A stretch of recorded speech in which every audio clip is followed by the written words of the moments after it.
एक बार फिर हम माननीय प्रधानमंत्री जी से विनम्र निवेदन करते हैं कि वे कृपया अपने आशीर्वचनों से हम सभी को अनुग्रहित करते हुए हमारा मार्ग प्रशस्त करें।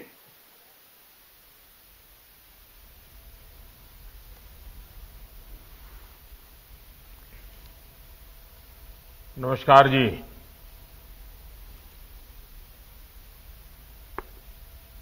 उत्तराखंड के राज्यपाल श्रीमान गुरमीत सिंह जी,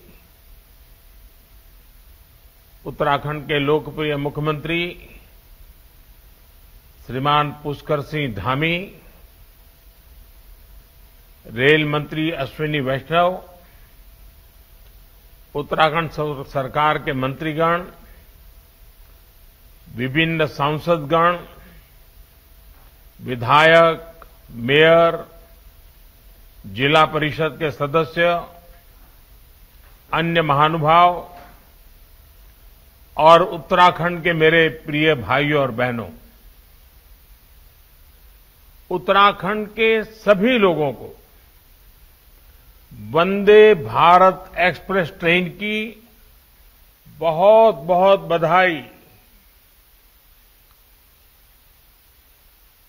दिल्ली और देहरादून के बीच चलने वाली ये ट्रेन देश की राजधानी को देवभूमि से और तेज गति से जोड़ेगी। वंदे भारत से दिल्ली देहरादून के बीच रेल सफर में अब समय भी काफी कम हो जाएगा। इस ट्रेन की गति तो अपनी जगह है ही, जो सुविधाएं हैं वो भी सफर को आनंददायक बनाने वाली है। साथियों, मैं अभी कुछ घंटे पहले ही 3 देशों की यात्रा करके लौटा हूं। आज पूरा विश्व भारत को बहुत उम्मीदों से देख रहा है। हम भारत के लोगों ने जिस तरह अपनी अर्थव्यवस्था को मजबूती दी है, जिस तरह हम गरीबी से लड़ रहे हैं, उसने पूरी दुनिया का विश्वास जगा दिया है।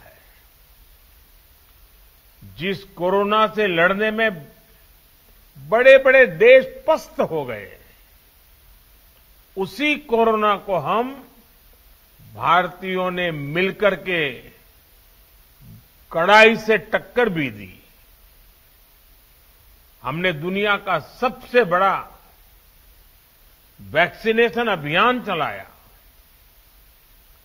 आज पूरे विश्व में भारत को लेकर चर्चा है।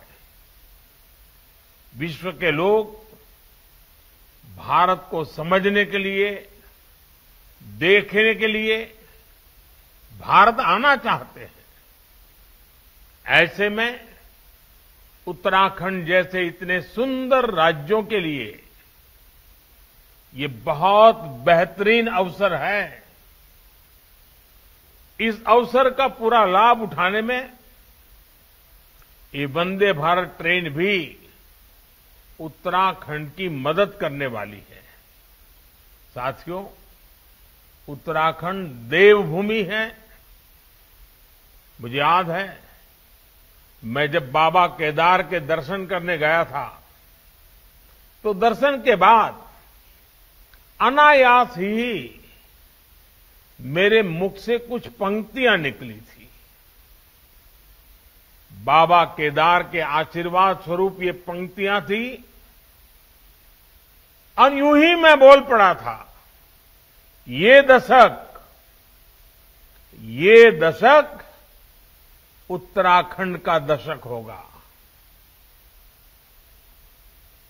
उत्तराखंड आज जिस तरह से कानून व्यवस्था को सर्वोपरि रखते हुए विकास के अभियान को आगे बढ़ा रहा है, वो बहुत सराहनीय है। ये इस देवभूमि की पहचान को संरक्षित करने के लिए भी अहम है और मेरा तो विश्वास है कि ये देवभूमि आने वाले समय में पूरे विश्व की आध्यात्मिक चेतना के आकर्षण का केंद्र बनेगी।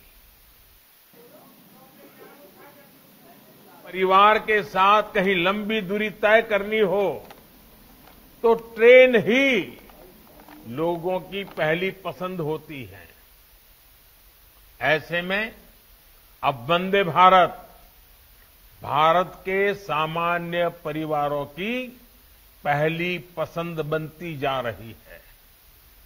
भाइयों और बहनों, 21वीं सदी का भारत अपने इंफ्रास्ट्रक्चर को आधुनिक बनाकर और तेजी से विकसित हो सकता है। पहले लंबे समय तक जिन दलों की सरकारें रही, उन्होंने देश की इस जरूरत को कभी समझा ही नहीं। उन दलों का ध्यान घोटालों पर था, भ्रष्टाचार पर था, परिवारवाद के अंदर ही वो सिमटे हुए थे। परिवारवाद के बाहर निकलने के लिए उनके ताकत का ही विषय रहा नहीं था। भारत में हाई स्पीड ट्रेनों को लेकर भी पहले की सरकारों ने बड़े बड़े दावे किए। इन दावों में कई कई साल बीत गए। हाई स्पीड रेल तो छोड़िए, रेल नेटवर्क से मानव रहित फाटक तक हटा नहीं पाए थे। रेलवे के बिजलीकरण की स्थिति तो और भी गंभीर थी। 2014 तक देश के 1/3 रेल नेटवर्क का ही बिजलीकरण हो पाया था। 1/3। जब ये स्थिति हो तो तेजी से चलने वाली ट्रेन चलाने के बारे में सोचना भी असंभव था। साल 2014 के बाद हमने रेलवे को ट्रांसफॉर्म करने के लिए चौतरफा काम शुरू किया। एक तरफ हमने देश की पहली हाई स्पीड ट्रेन के सपने को जमीन पर उतारना शुरू किया। दूसरी तरफ पूरे देश को सेमी हाई स्पीड ट्रेनों के लिए तैयार करना शुरू किया। जहां 2014 से पहले हर वर्ष औसतन 600 किलोमीटर रेल लाइन का बिजलीकरण होता था, वहीं अब हर साल 6000 किलोमीटर रेल लाइनों का बिजलीकरण हो रहा है। कहां 600 और कहां 6000। इसलिए आज देश के 90% से अधिक रेलवे नेटवर्क का बिजलीकरण हो चुका है। उत्तराखंड में तो पूरे रेल नेटवर्क का 100% बिजलीकरण हो चुका है। भाइयों और बहनों, ये काम इसलिए हो रहा है क्योंकि आज सही विकास की नीयत भी है, नीति भी है और निष्ठा भी है। 2014 की तुलना में रेल बजट में जो वृद्धि हुई है, इसका सीधा लाभ उत्तराखंड को भी हुआ है। 2014 से पहले के 5 सालों में उत्तराखंड के लिए एवरेज औसतन 200 करोड़ से भी कम बजट मिलता था। और अभी भी अश्विनी जी ने विस्तार से इसके विषय में बताया भी। 200 करोड़ से कम। इतना दुर्गम पहाड़ी क्षेत्र, रेलवे का भाव और बजट कितना? 200 करोड़ से भी कम। इस वर्ष उत्तराखंड का रेल बजट 5000 करोड़ रुपए है, यानी 25 गुना बढ़ोतरी।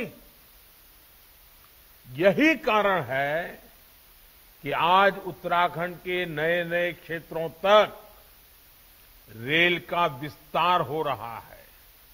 रेलवे ही नहीं बल्कि आधुनिक हाईवे का भी उत्तराखंड में अभूतपूर्व विस्तार हो रहा है। उत्तराखंड जैसे पहाड़ी प्रदेश के लिए ये कनेक्टिविटी कितनी जरूरी है, ये उत्तराखंड के लोगों से अधिक और कोई नहीं समझता है। कनेक्टिविटी के अभाव में अतीत में कैसे गांव के गांव खाली हो गए, उस पीड़ा को हम समझते हैं। आने वाली पीढ़ी को उस पीड़ा से हम बचाना चाहते हैं। उत्तराखंड में ही टूरिज्म से, खेती किसानी से, उद्योगों से रोजगार के अवसर बने, इसलिए इतना परिश्रम आज हम कर रहे हैं। हमारी सीमाओं तक पहुंच आसान हो, राष्ट्र रक्षा में जुटे हमारे सैनिकों को असुविधा ना हो, इसमें भी ये आधुनिक कनेक्टिविटी बहुत काम आएगी। भाइयों और बहनों, हमारी डबल इंजन की सरकार उत्तराखंड के विकास के लिए प्रतिबद्ध है। उत्तराखंड का तेज विकास भारत के तेज विकास में भी मदद करेगा और देश अब रुकने वाला नहीं है। देश अब अपनी गति पकड़ चुका है। पूरा देश वंदे भारत की रफ्तार से आगे बढ़ रहा है और आगे ही बढ़ता जाएगा। एक बार फिर आप सभी को उत्तराखंड की पहली वंदे भारत एक्सप्रेस ट्रेन के लिए अनेक अनेक बधाई, बहुत बहुत शुभकामनाएं। और इन दिनों तो बाबा केदार के चरणों में, बद्री विशाल के चरणों में, यमुनोत्री गंगोत्री के चरणों में बहुत तेजी से देश भर के लोग आ रहे हैं। उसी समय वंदे भारत एक्सप्रेस का पहुंचना, ये उनके लिए भी बड़ा सुखद अनुभव होगा। मैं फिर एक बार बाबा केदार के चरणों में प्रणाम करते हुए, देवभूमि को नमन करते हुए आप सबको बहुत बहुत शुभकामनाएं देता हूं।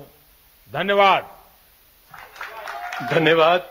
परम आदरणीय माननीय प्रधानमंत्री जी, आपके इस ऊर्जावान और आशीर्वाद से भरपूर संबोधन के लिए पुनः आपसे अनुरोध है कि अपने कर कमलों द्वारा हरी झंडी दिखाकर देहरादून दिल्ली के बीच चलने वाली वंदे भारत ट्रेन का शुभारंभ करें। मंच पर आसीन सभी गणमान्य अतिथि मंच से हरी झंडी दिखाते हुए इस ट्रेन को रवाना कर रहे हैं।